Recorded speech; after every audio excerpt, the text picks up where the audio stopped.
Thanks for joining us. After tragedy last week, family members of Sophia Williams want to change laws to save lives. The family member we spoke to says Williams, seen here on your screen, died protecting her kids at a home in Eureka Springs overnight Thursday. KOLR 10's Parker Paget sat down with Williams' sister today to talk about the investigation and how they're hoping to turn tragedy into progress.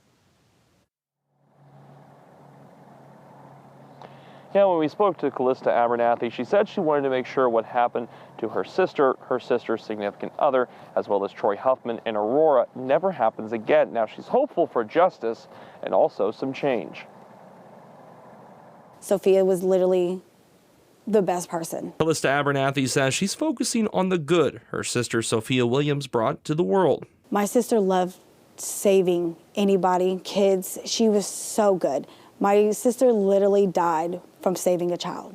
Abernathy says Williams was killed last week in a double homicide that started in Aurora with the death of Troy Huffman.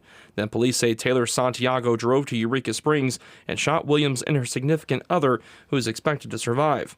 Santiago then turned herself in to police, and they say the tragedy was centered around a custody dispute. When we were talking, she had just told me that her and Nathan got awarded custody for Lily, Nathan's daughter. Abernathy says she feels anger when she hears Santiago's name. I think she deserves the death penalty. She took lives. She left children without parents. She didn't deserve to breathe, to eat. But she wanted to do something positive with the tragedy and is working on what she calls Sophia's Law. I'm definitely looking into making a Sophia's Law to where when these custody issues happen, those addresses are off those court papers. Because if those addresses were not on those court papers, that woman would not have known where my sister was at. Abernathy has plans to meet lawyers next week and is hoping to see justice for those impacted and hopes future impacts can be limited. We got to be above that because there's more important things here at hand. Because she's going to get hers, regardless of how it happens.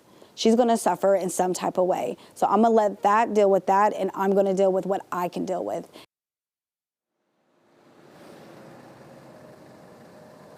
I reached out to the prosecutors in Carroll County, Arkansas for an update on that investigation into Williams' death. And I'm told they're currently waiting to see what happens here in Lawrence County, Missouri, as she's currently being held on no bond in the Lawrence County Jail. Now, she does have a bond hearing next Monday, February 3rd.